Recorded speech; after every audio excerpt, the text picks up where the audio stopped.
अवेळ सवेळ चुकवावी. त्याच्यासोबत दायंबा जेव्हा स्वामीच्या दर्शनाला येते आणि त्यांना दुसऱ्या दिवशी भूत म्हणजे पात्र घाला म्हणजे बाबाचं ते काही श्राद्ध असते, ब्राह्मण लोक सांगितलेले असते, तेव्हा स्वामी त्यांना विडा आणि हार देते आणि म्हणजे जा म्हणते भूतमावशी. मग स्वामींनी कसं पाळायला सांगितली की बा की भूतमावशी आहेत पाळाचा पाहून, आणि तुम्ही पौर्णिमा हे भौगोलिक कार्य आहे बा. चांगला प्रश्न आहे. आता कोणाला सांगितलं? दायंबाला. दायंबाला त्यावेळेस वेद होता, बोध होता, अनुसरले होते दायंबा. ते कर्मराटीत होते. संग्रह पाळायचा आहे आणि भूतसृष्टी आहे ही परमेश्वरांनी सांगितलेलीच आहे. त्याच्या आधीनं जाऊ नका, ती सांगितलेली आहे. पण 1% भूतसृष्टी. आपल्याला भूत लागतील असं म्हणून जर तुम्ही जगत असाल तर तुम्हाला जगता येईल काय? आणि ते कोणाला नाही लागू शकत. एक तर बोधाच्या अगोदर लागेल, कर्मराटीच्या व्यक्तीला लागेल, पण बोध झालाय तुम्ही धर्मावर आहे तुम्हाला लागू शकत नाही. कारण ऋणानुबंध संबंध राहतो तिथंच लागतं. पंचकवळाचार्याच्या लीळेतून आपल्याला ते देवाने सांगितलेलं आहे. पूर्व कर्मामध्ये आपल्याकडून काही झालेला असेल हिंसा आणि तो संबंध असेल तर आपल्याला ते होण्याची शक्यता आहे. पण आपण ज्या अर्थी बोध झालेला आहे, दैवराटीत आहे, धर्म सांभाळतोय, याच्या अर्थी आपल्याला ते नव्हतं म्हणून तर आपण इथं आलेलो आहे. आणि बऱ्याच लोकांचा ज्याला काही असं बाहेरची बाधा झालेली त्यांचा मुलाखत घ्या, तुम्हाला हे कधी झालं. आणि बरेचसे लोक ते झालं म्हणून धर्मात आलेले. आता माझ्याकडे आता सुद्धा मार्गात एक व्यक्ती आहे, ते अनुसरलेले आहे नवरात्रात. त्यांना बाहेरची बाधा होती, मग सगळीकडे फिरून फिरून फिरून फिरून ते इथं आले, म्हणजे पंचाळेश्वरला आले. तिथं त्यांना बरं वाटलं. नंतर मग कोणीतरी म्हटलं उपदेश घ्या, आणखीन बरं वाटेल. मग उपदेश घेतला. उपदेश घेतल्यानंतर मग अभ्यासाच्या अनुषंगाने अभ्यास करता करता आपल्या आश्रमात पोचले. नवरात्रातले 9 सत्संग त्यांनी ऐकल्यानंतर, मुक्तीचे दरवाजे ऐकल्यानंतर त्यांच्या मनामध्ये परिवर्तन झालं आणि त्यांनी दीक्षा घेतली. झालं कधी? अगोदर होत असतं. आणि ते 1% 99% तर निव्वळ भ्रम आहे, मानसिकता आहे. मानसरोग तज्ञाकडे गेल्यानंतर त्याचे रिझल्ट भेटतात आणि दररोजचे माझे अनुभव आहेत. आता नवरात्रात एक व्यक्ती आली, माझी मुलगी म्हणे हिला बाहेरचं झालं. त्याच्याशी बोललो, थोडीशी डिस्टर्ब दिसली मला. तिला काही केलं नाही, उपदेश सुद्धा दिला नाही. मी गाठी दिली, श्रीकृष्ण वंदे म्हणत राहा म्हटलं. गीता दिली, दररोज एक जे बी आहे आपला अध्याय वाचायचा मराठीत म्हटलं. गंगापूरच्या स्थानावर विडा ठेवा म्हटलं आणि देवाला स्मरून मानसरोग तज्ञाकडे जा. मानसरोग तज्ञाकडे गेल्यानंतर त्यांनी गोळ्या दिल्या. ती मुलगी ठीक आहे, एकदम व्यवस्थित आहे. तुम्ही हे बी करा, पण सायन्स ते बी करा. हे केलं तर त्यातून बरेचसे अडचणी निर्माण होतात. आणि जर तसं असेल तर ते लक्षात पण येतं, सूचित पण होतं, प्रचिती पण. देवानी वेळ अवेळ सुवेळ पाळायला लावलेली. राजस तामस सात्विक वेळ असते, सुवेळ सुद्धा पाळायला लावली. सुवेळ म्हणजे कोणती? चांगली वेळ. चांगली वेळ म्हणजे सकाळी 3 ते 6 स्मरण करायला लावलंय. आपण उठतो 3 ते 6च्या वेळेस प्रवासाला निघतो. स्मरणाची वेळ आहे. 6च्या नंतर प्रवास करा. रात्री 8च्या आत तुम्ही घरी पोहोचले असेल अशा पद्धतीने प्रवास करा.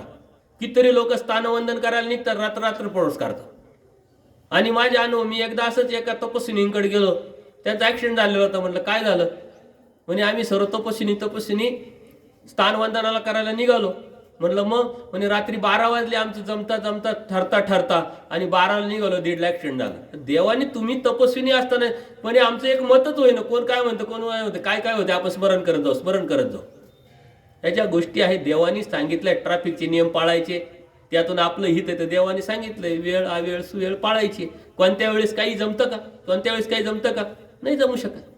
वेळ, प्रत्येक गोष्टीची वेळ असते, ती पाळायची. आता या अमावस्या पौर्णिमा या ज्या गोष्टी आहे आपल्या मनातल्या भावना आहे. अमावस्याला काही होत नाही का? छत्रपती शिवाजी महाराजांचा इतिहास जर आपण बघितला तर सर्वात जास्त गड किल्ले जिंकले अमावस्याच्या दिवशी. याचं कारण काय? अमावस्याच्या दिवशी अंधार रात्र असते आणि त्याच्या शत्रूवरती आपल्याला अटॅक करून त्याला जिंकता येतं.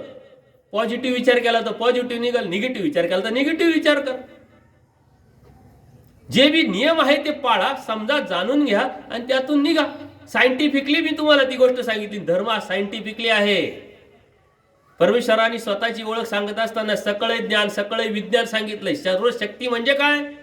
सर्व शक्तियुक्त म्हणजे काय? शक्ती म्हणजे सकळे देवता, सकळे ज्ञान, सकळे विज्ञान. म्हणजे विज्ञान काय आहे? जर तुम्ही धर्म नीट समजून घेतला तर या विज्ञानात होणारे जे दररोजचे जे बदल आहे त्याचा आपल्यावरती आकर्षण किंवा आश्चर्य किंवा आपल्यावर प्रभाव पडायलाच नाही पाहिजे. का? तर सर्व शास्त्रात आहे अगोदर. सकळे विज्ञान परमेश्वर निर्मितच आहे.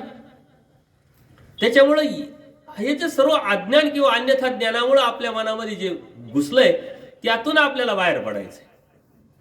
निरावलंबता म्हणजे काय? परमेश्वरावरती अवलंबून, कशाचा आधार न घेता परमेश्वराचा आधार. आणि मग परमेश्वराचा आधार घेतला म्हणजे मग काही करायचं की एक व्यक्ती उपदेशी झाली, देव असे परमेश्वर असा समर्थ हे ते, आणि मग एका गावाच्या बाहेर थोडंसं म्हसोबाचं मंदिर, तिथं सारे लोक जमायचे, गप्पा मारायचे, तो तिथं जाऊन बसायचा. त्याच्या भावाने मला फोन केला का बाबा त्यांनी तो उपदेश घेतला पण तो असा करतो. त्याला समजावलं, तो मला शहाणपणा शिकवायला लागला. तो म्हणतो आपला देव तर एवढा मोठा आहे, मग काय करेल ते, काय करेल ते, मी तिथं काही घेत नाही, खात पित नाही, फक्त गप्पा मारत बसतो. आज तो धर्मावर नाही, नॉनव्हेज खायला लागला, दारू प्यायला लागला. सामर्थ्य असतं ना, त्या सामर्थ्याच्या चौकटीत गेला तर ते कार्य करणारच आहे. युट्यूबवरती माझे सत्संग देवता वर्गावरती संभाजीनगरला झाले, ते देवता वर्गावरचे सर्व सत्संग तुम्ही जर ऐकले तर तुमच्या डोक्यातून या साऱ्या गोष्टी निघून जातील. जी भीती आहे मनामध्ये, अज्ञान आहे, गैरसमज आहे, ती निघून जाईल. कालच मी सांगितलं, देवता हा एक सिस्टमचा भाग आहे. त्या सिस्टमला आपल्याला हात नाही लावायचा, ते त्यांचं काम करताय. आपण आपला आपला देवन धर्म सांभाळायचा आहे. आणि देवधर्म सांभाळत असताना देवाने सांगितलेला विधी अविधी नियम जी काय आहे ती आपण पाळायची आहे. ते काही खूप मोठं अवघड नाही आहे गोष्ट, परंतु ते आपल्याला माहीतच नाही तर आपण पाळणार कसं. आणि मग या असे मनात भूत घेऊन वागत राहतो, बोलत राहतो. त्याच्यामुळे असं काही नाही आहे.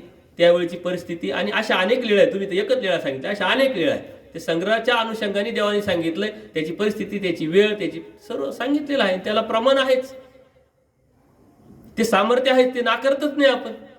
श्रीमद भगवद्गीतेमध्ये सुद्धा परमेश्वराने भूतसृष्टी सांगितली, स्वामी श्रीचक्रांनी सुद्धा भूतसृष्टी सांगितली. भूतसृष्टी म्हणजे काय आहे? ते बी एक नरकाचा एक भाग आहे, ते बी भोग आहे. ते नरक जोडलेले ते भोगताय, ते तुम्हाला कशाला लागते? परंतु तुम्ही चुकीच्या ठिकाणी चुकीच्या वेळेत जर गेले तर लागणारच आहे. वेळ अवेळ सवेळ पाळायला लावली, त्याच अनुषंगाने पाळायला लावली, ती नियमावली आहे. सत्संग ऐकत चला. आपल्या अभ्यासक्रमाच्या माध्यमातून सत्संग निर्माण केलेले आहे यूट्यूब चॅनलवरती, आणि वेगवेगळे विषय हाताळलेले आहेत. नरकाचे 13 भेद, याच्यावरती 2-3 विषय आहेत.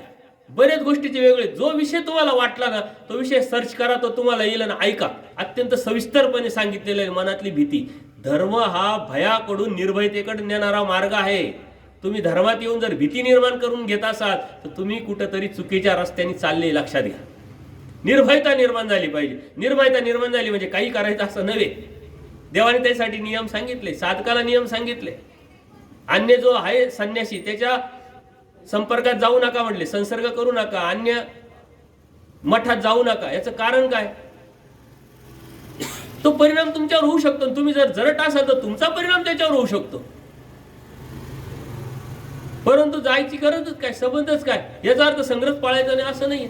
माझ्या संपर्कात आजही कितीतरी अन्य साधू आहे, इस्कॉनवाले आहे, काही वैष्णव साधू आहे, त्यांच्याशी चर्चा होते. भेटणं गाठणं जाणं नाही, पण कधीतरी युट्यूबच्या माध्यमातून त्यांनी काहीतरी ऐकलेलं असतं, ते करतात. कुठंतरी भेट जवली तर मी दंडवत म्हणतो, ते राम राम म्हणतात, काय चाललंय काय नाही, बरी तब्येत, ओके ओके चला चालू द्या. कारण हा देण्याचा भाग आहे, हा बोधाचा परमेश्वराचा आहे. बोध आणि बोध शक्ती परमेश्वराकडून. मी किती तुम्हाला सांगितलं तुमच्या डोक्यात येतं, हे मी देतो का? नाही. मी क्रेडिट घ्यायचं काहीच कारण नाही. देणारा तो आहे, घेणारे तुम्ही आहे. हे माध्यम हे असं चाललंय. फक्त जे तुम्हाला मी सांगतोय ते जर तुम्हाला उमटत असेल, कळत असेल, समजत असेल तर तिकडून आपला अर्थार्थी संबंध नाही. जीवाकडून जीवाला काही देता येत नाही, जीवाकडून जीवाला काही होत पण नाही, भेटत पण नाही. परंतु आता नवरात्रामध्ये सत्संग घेतले, मुक्तीचे दरवाजे, ते जर नंबर प्रमाणे ऐकले तर त्यातले 2-3 सत्संग अत्यंत महत्वाचे. निमित्त होईजे, स्वजागृती, यातून धर्म कसा आपल्याला भेटू शकतो ते ऐका. कोणी ऐकले का? हात वर करावर. नाही कोणी ऐकले. ते एकच आहे, ते पुण्याचे दादा आहे, बाकी कोणीच नाही ऐकले. तुम्ही युट्यूबवरती सत्संग ऐकते नाही का? वेळच कुठे बाबा. सुनाची भुनभुन ऐकता ऐकता दिवस जातो, तिच्या पाठीमाग भुनभुन लावता दिवस जातो आमचा. तुमचे सत्संग कधी ऐकलं, ऐकून काय करू? कळतच नाही, समजतच नाही. आवड पाहिजे. आवड असेल तर इच्छा, इच्छा असेल तर सवड निघल, सारच निघल. परंतु आवडत नाही तर सवड कशी, सवड नाही तर ऐकणार कशी? श्रवण भक्ती आपली कमी झालेली. ऐका, त्यासाठी निसर्गाने सुद्धा दैवाने सुद्धा आपल्याला 2 कान दिले बघा. तोंड एकच दिले म्हणजे ऐकायचं दुप्पट आणि बोलायचं निम्म. आपलं उलट होतंय, बोलणं जास्त होतं आणि ऐकणं कमी होतं. ऐकायला लागा, श्रवण भक्ती करायला सुरुवात करा. तुम्ही भाग्यवान आहात. आज या टेक्नॉलॉजीच्या जीवनामध्ये बघा, कालचा व्हिडिओ लगेच आला पण, डाउनलोड झाला पण, लोक ऐकतात पण. तसं तुम्ही आता अनेक सत्संगाच्या माध्यमातून ऐका, जे योग्य यथार्थ आहे त्याचं चिंतन करा आणि त्यातून बाहेर पडा. इतकंच. आलं लक्षात? दंडवत हो.